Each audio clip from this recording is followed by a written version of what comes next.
दोस्तों नमस्कार, जय गुरुदेव नवनिकलम। दोस्तों मैं पामेश रतन। आज के जो प्रधानमंत्री नरेंद्र मोदी हैं, उनके बाद में अगर कोई कदावर नेता है, जिनको हम दूसरे नंबर पे उस श्रेणी का मानते हैं, तो वो राहुल गांधी जी। और राहुल गांधी जी के बहुत से प्रशंसक हिंदुस्तान में हैं, दूसरे देशों में भी हैं। और वो सब ये जानना चाहते हैं कि क्या राहुल गांधी जी एक दिन हिंदुस्तान के प्रधानमंत्री बनेंगे या नहीं। तो दोस्तों मैंने इंटरनेट से उनके हाथों की कुछ फोटो उठाई हैं और उन फोटोओं का मैंने अध्ययन किया है और अध्ययन करने के बाद में मैं जिस नतीजे पे पहुंचा वो आपके साथ में साझा करने जा रहा हूं। तो चलो करते हैं शुरू।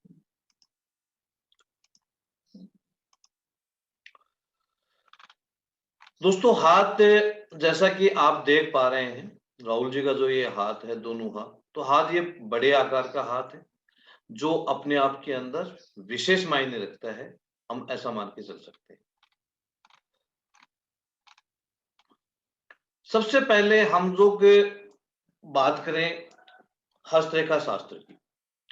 हस्तरेखा शास्त्र जब भी किसी इंसान का हाथ हम देखना शुरू करते हैं तो सबसे पहले उसके हाथ का अध्ययन किया जाता है, हाथ के आकार का, उसके बाद में हथेली के स्वभाव का, उसके बाद में उसके रंग का, अंगूठे का, उसके बाद पर्वतों का और उसके बाद रेखाओं का अध्ययन किया जाता है। इस तरीके से ही मैंने राहुल जी के हाथ का अध्ययन करने का प्रयास किया है। हाथ के आकार की अगर मैं बात करूं तो उनका हाथ बड़ा है, हथेली उनकी नरम है, उंगलियां उनकी लंबी हैं और समकोण से मिलता-जुलता उनका हाथ है। वैसे प्रारंभिक श्रेणी का हाथ हम इसको मान के चलते हैं।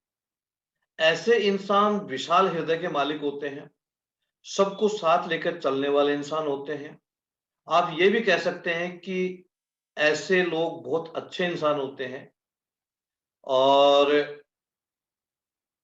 लेकिन एक चीज इनके हाथ को अगर मैं देख पा रहा हूं तो आप देखिए कि इनके हाथ के अंदर जो कनिष्ठ है, यानी जो लिटिल फिंगर है, वो छोटी है, सॉरी सीधी है। वो सीधी कनिष्ठ का हस्तरेखा विज्ञान के हिसाब से एक अच्छा संकेत नहीं है। इसको हम लोग ऐसा मान के चलते हैं कि अगर किसी जातक की कनिष्ठ का उंगली आपको सीधी नजर आती है तो ऐसा इंसान हद से ज्यादा सीधा इंसान होता है, उसको चालाकी बिल्कुल भी नहीं आती है। और ऐसे इंसान अगर जीवन के अंदर चालाकी करने का प्रयास भी करते हैं तो ऐसी स्थिति के अंदर वो बहुत जल्दी पकड़े जाते हैं। तो इनमें चालाकी नाम की चीज कोई हो ही नहीं सकती। यहाँ ये एक दोष मान लो या एक अच्छाई मान लो, वो आपकी अपना अपनी समझ की बात है। लेकिन जो चीज है वो ये चीज इनके हाथ के अंदर जो चीज नजर आती है। बाकी अगर मैं दूसरी चीजों की बात करूं तो बाकी की सारी चीजें इनके हाथ के अंदर बहुत बढ़िया है। गुरु इनके हाथ के अंदर बहुत अच्छा है, जो आप लोगों को दिखाई दे रहा है। शनि भी अच्छा है। सूर्य में कहीं ना कहीं थोड़ा सा गड्ढा है, लेकिन जिस लेवल का होना चाहिए, लेकिन फिर भी ठीक है। और बुध की बात की जाए तो बुध भी अच्छा है, मूर्ख नहीं है, समझदार इंसानों की श्रेणी में माना जा सकता है। मंगल भी अच्छा है। चंद्रमा थोड़ा सा इनका वीक है, तो ऐसी श्रेणी में हम ये कह सकते हैं कि थोड़े से भावुक किस्म के इंसान हो सकते हैं। बाकी हाथ अच्छा है। तो बाकी की चीजों को अगर देखते हैं तो ये एक अच्छे इंसान का हाथ है। अगर बात की जाए राहुल जी के हाथ की, तो ये एक प्रारंभिक श्रेणी का हाथ है। ऐसे लोग न्याय पसंद इंसान होते हैं और राजनीतिक से जुड़े हुए होते हैं।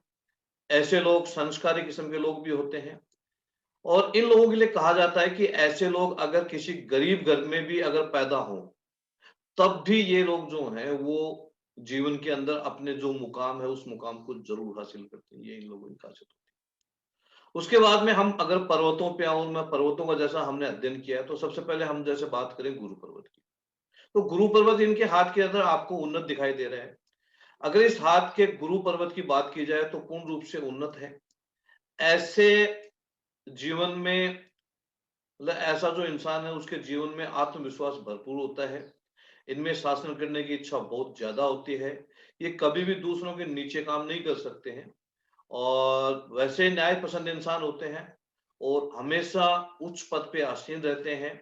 इस लिहाज से ये कह सकते हैं कि ये सारी बातें इनके ऊपर लागू होती हैं। अगर शनि की बात की जाए तो शनि पर्वत भी जो है वो काफी उठा हुआ नजर आता है।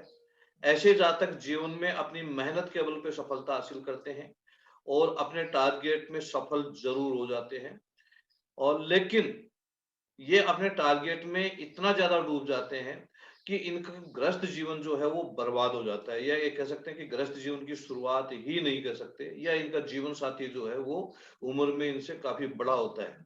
ये भी एक चीज देखने में आती है। लेकिन आर्थिक रूप से संपन्न बनाता है शनि, क्योंकि जो शनि रेखा है, ये भाग्य रेखा जो है जो शनि के ऊपर पहुंचती है, उसी रेखा को हम लोग शनि रेखा या भाग्य रेखा के रूप में पूछते हैं। और शनि अगर उन्नत है तो नेचुरल बात है, ऐसी स्थिति के अंदर ऐसा जातक जो है वो भाग्यशाली होगा ही होगा। उसके बाद में अगर बात की जाए सूर्य की, तो सूर्य भी इनका अच्छा है, और ऐसा व्यक्ति को उच्च पद तो मिलता है, सम्मान भी मिलता है, ये इसी चीज का प्रतीक होता है। लेकिन सूर्य कहीं ना कहीं बीच के अंदर थोड़ा सा दबा हुआ है, और ऐसे में जातक को पिता का दोष लगता है, यानी पिता को कोई बीमारी या मृत्यु का सामना करना पड़ता है, या जातक को आंखों से संबंधित या पद से संबंधित, तो थोड़ा सा मुझे ऐसा लगता है कि वो सूर्य से संबंधित जो है थोड़ा सा इनको उपाय करने की आवश्यकता है। उसके बाद में अगर बुध की बात की जाए तो राहुल जी का बुध पर्वत थोड़ा सा दबाव नजर आता है, और बुध का दबाव आना अच्छा नहीं माना जाता। ऐसे जातक थोड़े शर्मीले स्वभाव के होते हैं, ऐसे जातक तुरंत प्रत्युत्तर देने में थोड़ी कठिनाई महसूस करते हैं, लेकिन छोटी उंगली का सीधा होना अच्छा नहीं होता है। ऐसे लोग बहुत ज्यादा सीधे इंसान होते हैं, अगर ये चतुराई करने की कोशिश भी करें तो पकड़े जाते हैं। राहुल जी के हाथ में बुध पर्वत बुध रेखा का होना उनको बड़ा बिजनेसमैन बनाता है। ये कह सकते हैं कि आर्थिक रूप से बहुत ताकतवर होंगे और दुनिया के गिने चुने पैसे वालों में उनकी गिनती होगी।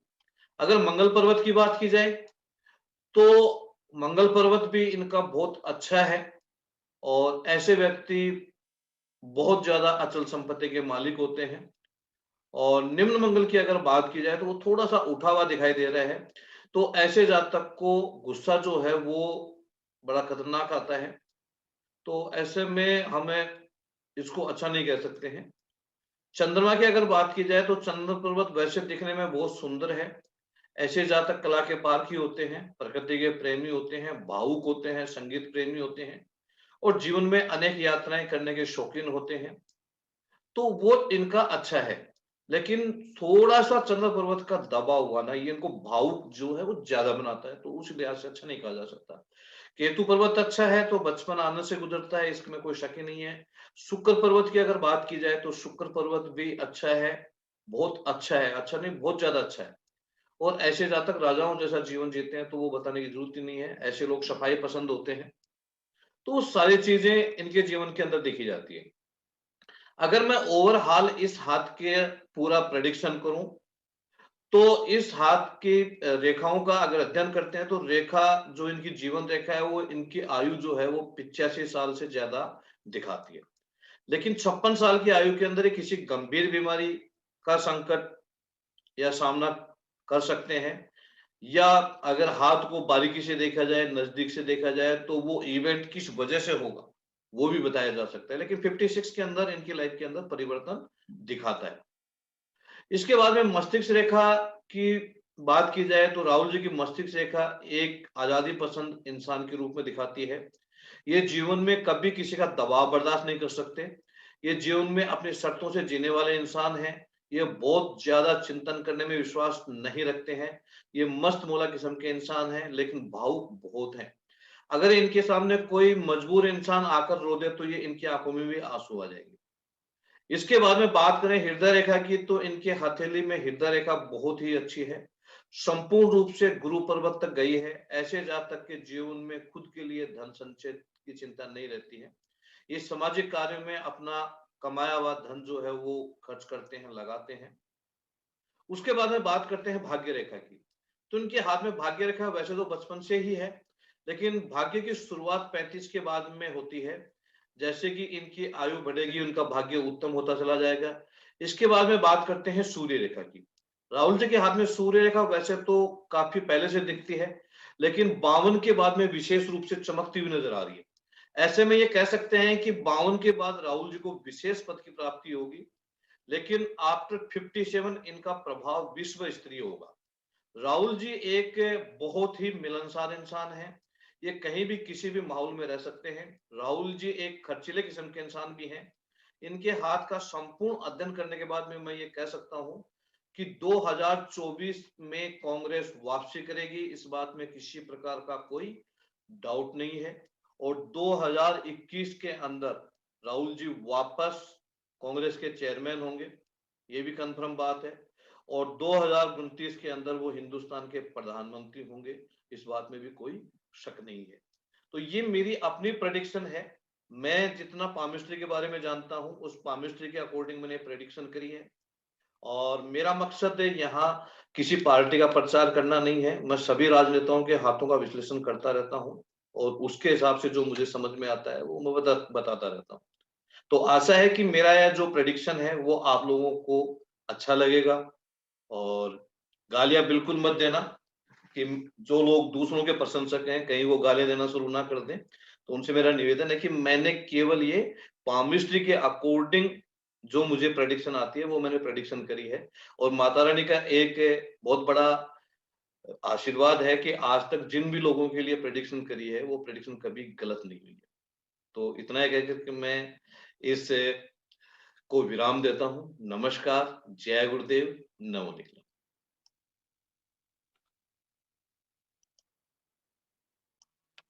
दोस्तों एक निवेदन और है आपसे, अगर आपको ये वीडियो पसंद आया हो तो प्लीज इसको लाइक जरूर कर देना। और अगर आप ऐसे और दूसरे वीडियो देखना चाहते हैं तो मेरा चैनल सब्सक्राइब करिए। ऐसे मैं बहुत सी अच्छी जानकारी जो है वो इस चैनल के ऊपर डालता रहता हूँ। और इसके अलावा इस चैनल के ऊपर आपको बहुत कुछ और भी मिलेगा। नमस्कार, जय गुरुदेव, नमो निखिल।